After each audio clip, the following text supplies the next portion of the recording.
Todos sabemos que la gravedad es la razón por la que las cosas caen, pero la gravedad es mucho, mucho más que eso. La gravedad es una fuerza atractiva de largo alcance entre todos los objetos con masa.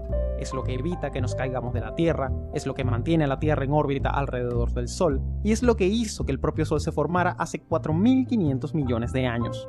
Es asombroso pensar que cualquier objeto con masa atrae a todos los demás en el universo. Eso significa que tu perro, la Tierra y un agujero negro en la galaxia de Andrómeda a 2,5 millones de años luz son atraídos gravitacionalmente hacia ti, y tú hacia ellos.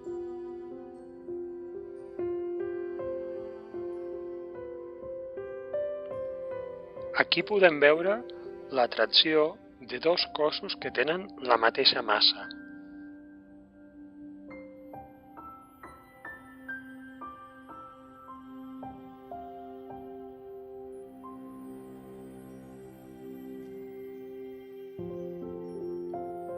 I ara veiem com és l'atracció gravitatòria entre un cos de massa gran i un cos de massa més petita.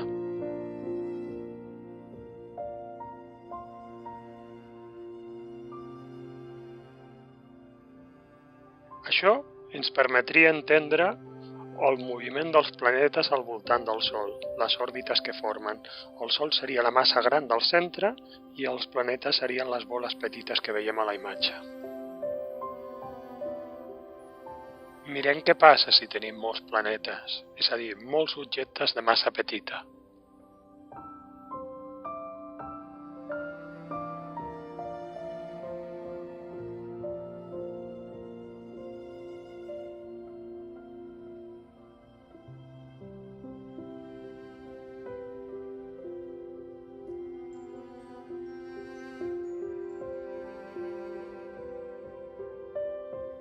I a vegades els planetes no viatgen sol, sinó que venen acompanyats d'un satèl·lit, com la Terra, que ve acompanyada de la Lluna.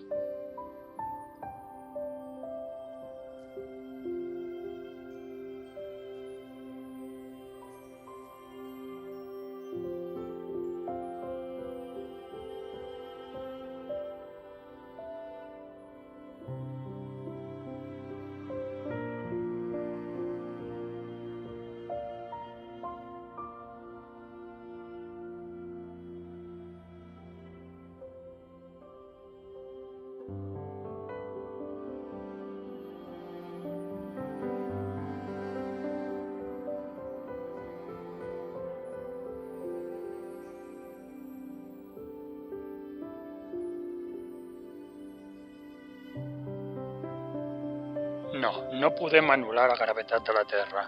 Això que hem vist només era un truc.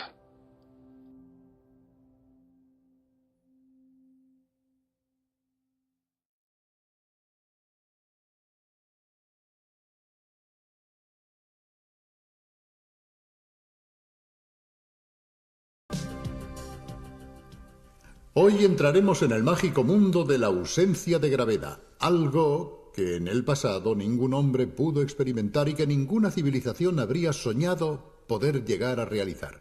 La posibilidad de llegar a ser ligeros como una pluma, flotar en el aire y volar de un punto a otro gracias a un simple impulso.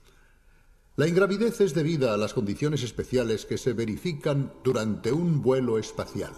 Aquí en la Tierra sabemos que es imposible de realizar, porque la fuerza de la gravedad forma parte de la naturaleza de las cosas. Cualquier objeto, si no se mantiene sujeto, cae inexorablemente al suelo.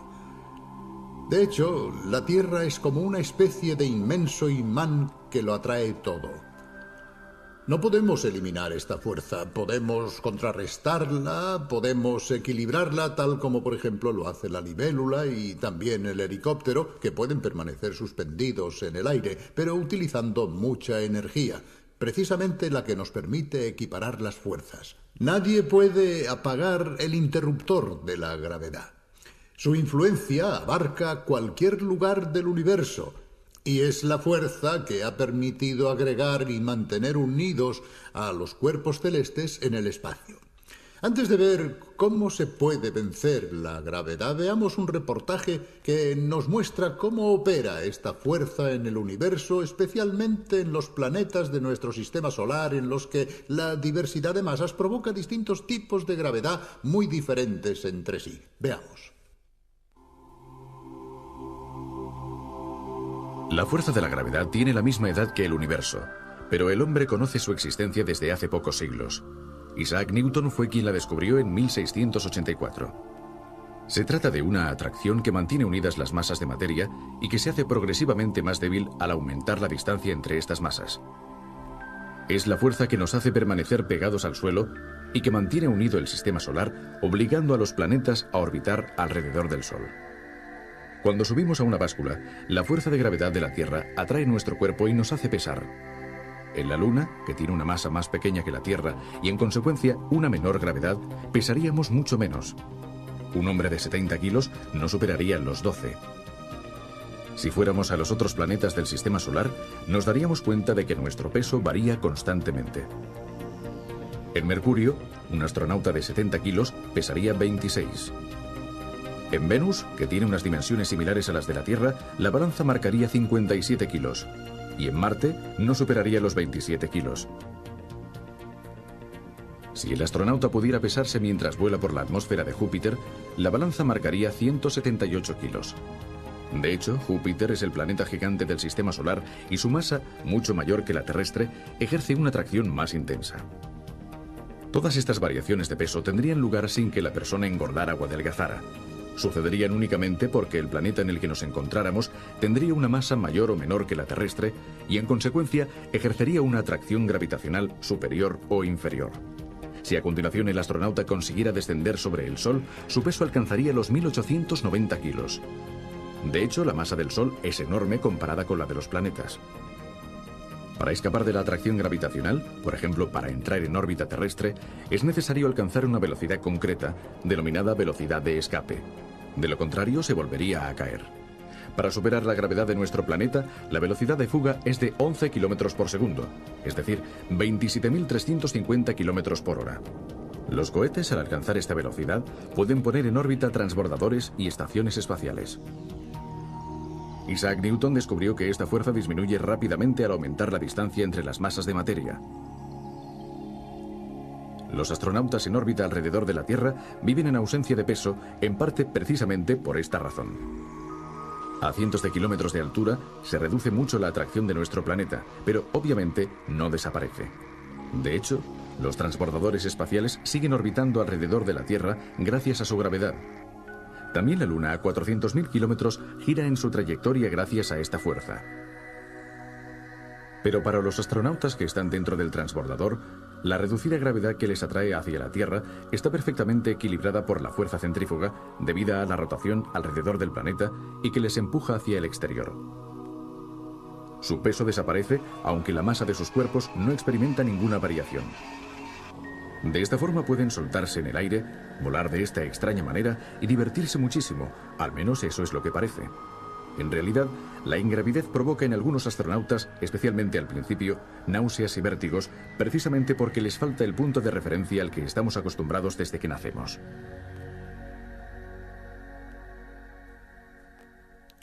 Como se ha visto en el reportaje, debemos puntualizar que aunque el término ingravidez se utiliza en la actualidad de forma habitual, si queremos ser precisos, no es un término exacto, porque la fuerza de la gravedad siempre está presente incluso en el espacio. Lo que sucede es que se contrarrestan diferentes fuerzas y se obtiene así un equilibrio entre los distintos empujes.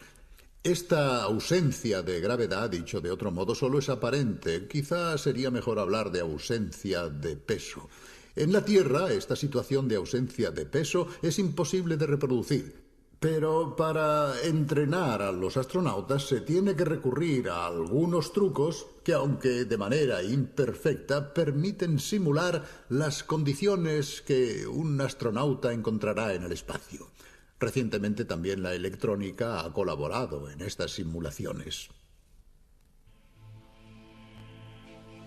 ¿Cuántas veces habremos visto a los astronautas con sus trajes presurizados girando en el vacío cósmico? Son imágenes muy bellas que dan una gran sensación de libertad, pero que producen cierta aprensión.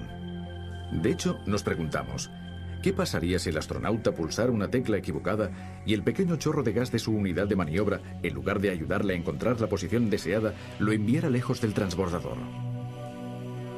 Los astronautas, además, en la llamada EVA, actividad extravehicular, o sea, al flotar en el vacío cósmico, no están unidos con cables de seguridad a la nave madre. ¿Dónde aprenden a moverse también en ausencia de peso? El entrenamiento de los astronautas, especialmente de aquellos que saldrán al exterior, se efectúa con métodos muy distintos según las misiones que deban realizar.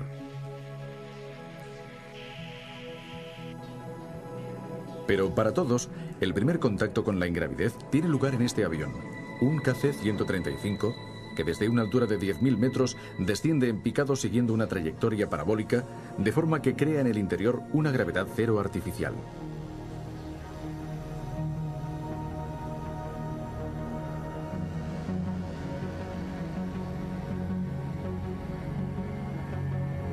Aquí los astronautas no solo se familiarizan con la extraña sensación de la ausencia de peso, sino que además aprenden a colocarse el embarazoso traje que no les facilita las cosas.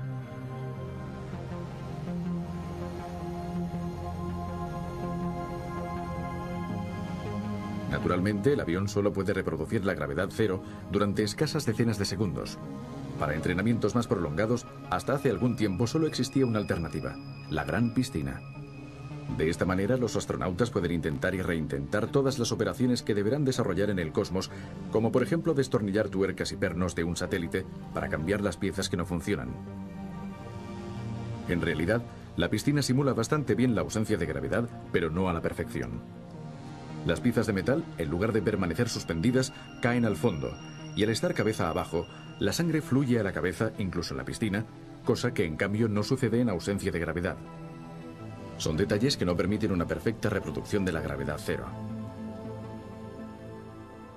En los últimos tiempos, la NASA ha experimentado un sistema mucho más eficaz para simular la ingravidez: la realidad virtual.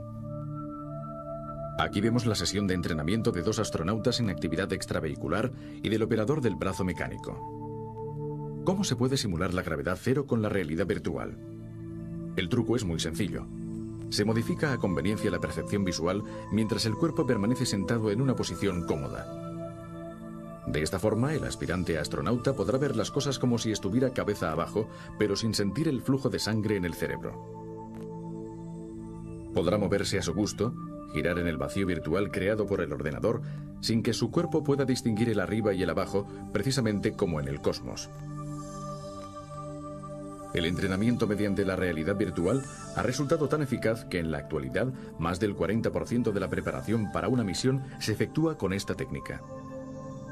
Este sistema permite que cada astronauta tenga su propio punto de vista y pueda interactuar con el de los otros.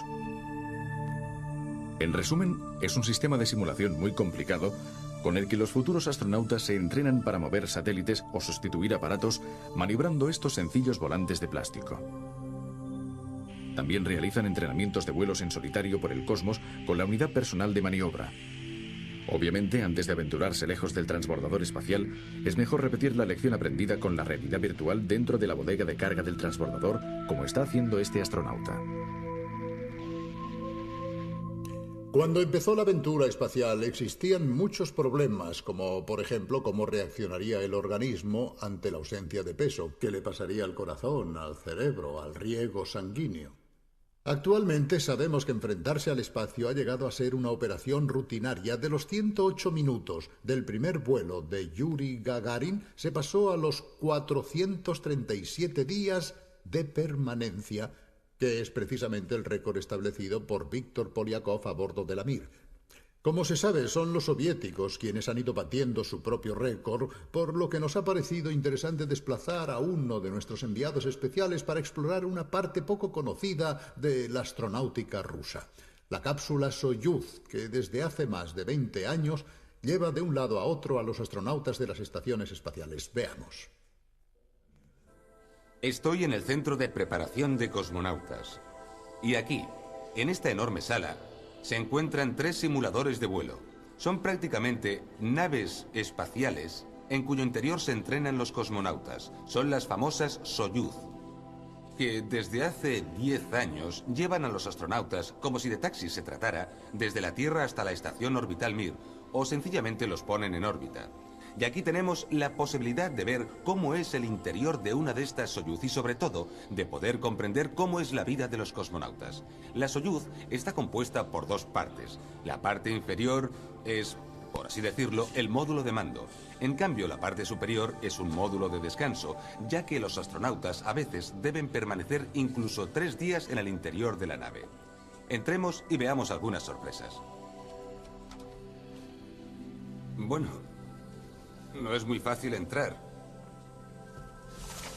pero ya estoy dentro. Lo primero que sorprende es la falta de espacio. Los astronautas están literalmente encajados en el habitáculo. Ya estoy. Estas cubetas son los asientos de los cosmonautas. Allí se sienta el científico que va a la estación orbital. Aquí el comandante. Y donde yo me encuentro, el ingeniero de vuelo. Se está muy estrecho. Me da la sensación que estoy en un asiento de un coche de Fórmula 1. También están estos protectores que se colocan sobre las rodillas. En la práctica sirven para fijar las rodillas con estas correas, porque al entrar en órbita, el cuerpo tiende a flotar y estos protectores lo mantienen fijo en el asiento. Esta es la radio, que funciona prácticamente como un walkie-talkie, así para hablar y así para desconectar. La nave cuenta solamente con 2 ventanillas, porque el piloto sabe por dónde va gracias a esta pantalla. Funciona en cierto modo como el periscopio de un submarino. Ve exactamente hacia dónde se dirige la cápsula. Para mover la cápsula se utilizan estos 2 mandos. ¿Veis estos 2 cilindros con pomos? Moviendo este mando, se hace girar la cápsula hacia la derecha o hacia la izquierda, mientras que moviendo este, se hace que vaya hacia arriba o hacia abajo. También es interesante este globo terráqueo situado dentro de este panel. Nos da exactamente la posición de la Soyuz en la órbita. Naturalmente, la permanencia dentro de esta cápsula es de pocas horas, para ir hacia la estación orbital y quizá volver hacia la Tierra, porque normalmente, cuando la nave está en órbita, la tripulación se traslada arriba, donde el espacio, como veréis, es mayor. Aquí solo se quedan el piloto o el comandante, o se establecen turnos. Por eso ahora iremos a ver cómo es la zona de arriba. Bueno, ahora vamos a ver la segunda zona de esta nave espacial. Debemos explicar que lo que veremos ahora no regresará a la Tierra. La parte inferior, de hecho, regresará con los cosmonautas y con los paracaídas. En cambio, la parte superior se desacoplará y se dejará caer en la atmósfera, transformándose en una estrella fugaz, desintegrándose prácticamente debido al rozamiento con la atmósfera. Esta es la entrada. Y aquí estamos, en esta segunda estancia de la Soyuz, en este doble habitáculo espacial. Aquí también se está muy estrecho, pero mucho menos que en el módulo de mando. Hay instrumentos de todo tipo, pantallas, filtros, incluso para la recogida de humedad del aire que después se recicla. Y esto es un armario. Un armario espacial con gomas que sirven para sujetar los objetos, para evitar que, sin gravedad, empiecen a flotar. Aquí se coloca la comida, los vestidos, los instrumentos, etc. El problema del agua ha sido resuelto de otra forma. Solo con apretar este botón, surge un pequeño chorro de agua que va directo a la boca. Aquí está. Cuando se permanece 3 días en un ambiente como este, es necesario pensar en todo. Y en lo que respecta al retrete, aquí tenemos la solución soviética al problema. Aquí la tenemos. Esto es un lavabo espacial. Funciona como un aspirador. Y al igual que un aspirador, también tiene una bolsita que se tira después del uso.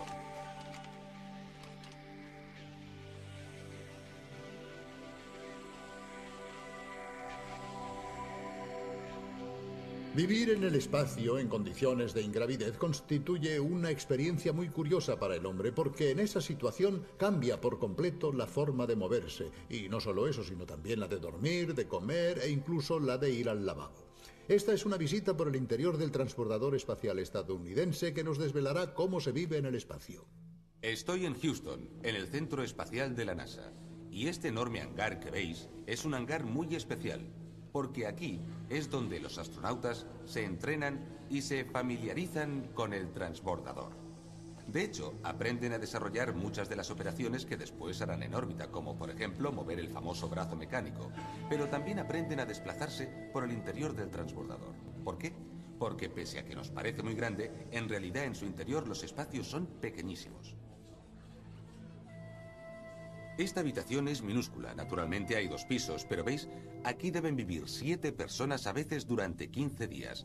Y estas son las soluciones. Hay muchos cajones, por llamarlos de alguna manera, en el interior de los cuales se encuentran todos los objetos, los instrumentos e incluso la comida. Y en el exterior de cada cajón está descrito su contenido. En este caso se trata de instrumentos de primera necesidad. Bueno, ¿podéis imaginar que detrás de mí está la cocina? Esta es la cocina. La comida, tal como veis aquí, se encuentra en bolsitas envasadas al vacío. En este caso, té con limón. Mirad, esta es la comida para los astronautas.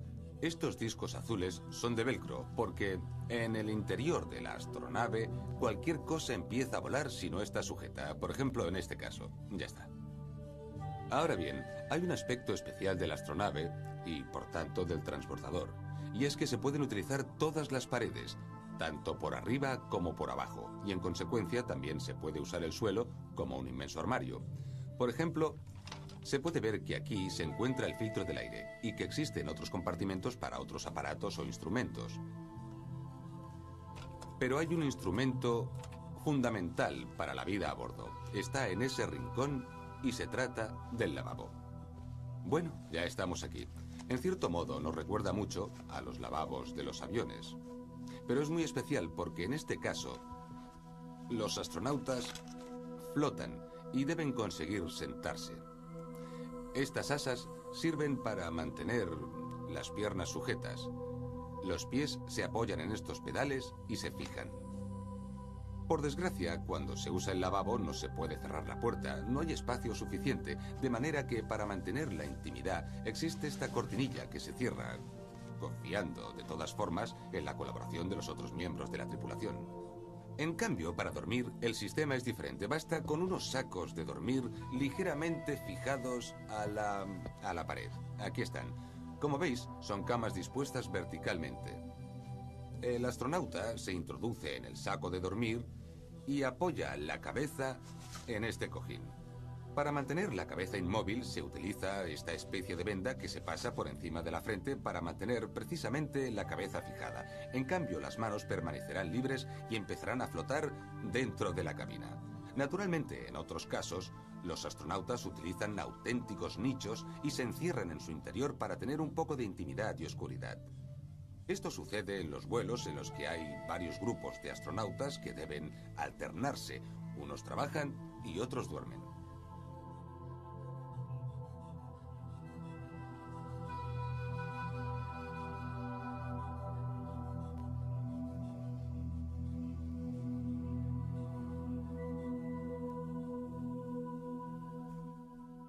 Pero ¿cómo viven los astronautas esta experiencia vital totalmente antinatural que no está prevista en la evolución biológica? Como es obvio, las sensaciones son muy diferentes y personales según cómo reaccione el cuerpo de cada uno. Algunos astronautas, por ejemplo, tienen continuos mareos, pero otros, en cambio, experimentan sensaciones inolvidables. Escuchemos esta experiencia. Estamos con un veterano del espacio, Jeff Hoffman, que ha estado en 5 ocasiones en órbita. ¿Qué se siente en el momento del despegue? Una sensación que pocas personas han experimentado. Cada vez que entro en el espacio es como una bomba atómica. Después de la entrada en el espacio, después del lanzamiento, llega ese momento mágico cuando se apaga el motor y siento la falta de gravedad, la ingravidez. Es una libertad completa del cuerpo. Es casi como una droga. ¿Nos puede contar alguna anécdota sobre algún aspecto de la misión del que quizá no se haya hablado mucho? Con el aterrizaje y la entrada en la Tierra, espero ver a mi mujer y a mi familia. Pero también siento tristeza porque pierdo aquella libertad que me proporciona la ingravidez. Lo que siento es la pérdida de ese estado de gracia que es la ingravidez y siempre deseo regresar. Pero hay otros aspectos de la vida en ausencia de peso que habitualmente no se conocen. Son los experimentos que permite realizar esta situación excepcional. A bordo, en realidad, los astronautas no se limitan a llevar a cabo el trabajo como pilotos o mecánicos. Hay una serie de experimentos dispuestos para cada misión. Experimentos de biología, de fisiología vegetal o animal, de cristalografía y muchos otros. Y las informaciones que aportan son de gran interés. Para concluir, veamos este breve reportaje. ¿Qué hacen los astronautas durante los largos días que pasan en órbita alrededor de la Tierra, además de lanzar satélites, fotografiar nuestro planeta o dar paseos espaciales? Nos encontramos en el transbordador durante la misión Spacelab D1, una típica misión en la cual gran parte del trabajo se realiza en cambio en el interior, en un laboratorio especial, el Spacelab, construido por la Agencia Espacial Europea. Dentro del laboratorio los turnos son agotadores, de hasta 15 horas al día, y las investigaciones y los experimentos son muy numerosos. Estos son algunos ejemplos. Este es un mecanismo que sirve para valorar las diversas reacciones del cuerpo humano ante imprevistas aceleraciones en una cierta dirección y en condiciones de ingravidez. Precisamente, muchas investigaciones se refieren al cuerpo. Aquí se mide la tensión junto con otros parámetros de la circulación sanguínea. En cambio, este examen ocular estudia si la ingravidez hace variar la tensión en el interior del ojo. Otras reacciones del ojo se estudian con una rueda giratoria. Este sencillísimo experimento nos demuestra, en cambio, cómo en gravedad cero la noción de arriba y abajo es relativa. El astronauta vendado debe indicar dónde es arriba y dónde abajo. Después de unas pocas rotaciones, responde al azar. Nos hemos trasladado al sector tecnológico. Lo que vemos son líquidos en varias concentraciones que se mezclan para saber cómo tiene lugar este fenómeno en ausencia de peso. Estos estudios son muy importantes para el crecimiento de los cristales superpuros, una producción que en condiciones de ingravidez se realiza de forma mucho más sencilla que en la Tierra. Naturalmente, no hay que olvidarse de la biología. Estas semillas han germinado normalmente, pero como puede verse, cada brote ha crecido en una dirección distinta. Sin la referencia de la gravedad, cada uno ha ido por su cuenta. En esta otra investigación, en cambio, los astronautas han analizado cómo las raíces consiguen absorber alimento en un mundo donde arriba y abajo son nociones muy relativas. El resultado lo consiguen a la perfección. Estos son algunos de los experimentos llevados a cabo durante una misión común. Habitualmente la ingravidez facilita la realización de experimentos con instrumentos muy sencillos. Aquí se está estudiando la resonancia de un líquido sometido a varias frecuencias. La misma experiencia repetida con un largo resorte. Y finalmente, un descubrimiento. La solución al problema del huevo de Colón en el cosmos es muy sencilla. Solo hay que dejar flotar el huevo. Permanecerá de pie, o casi.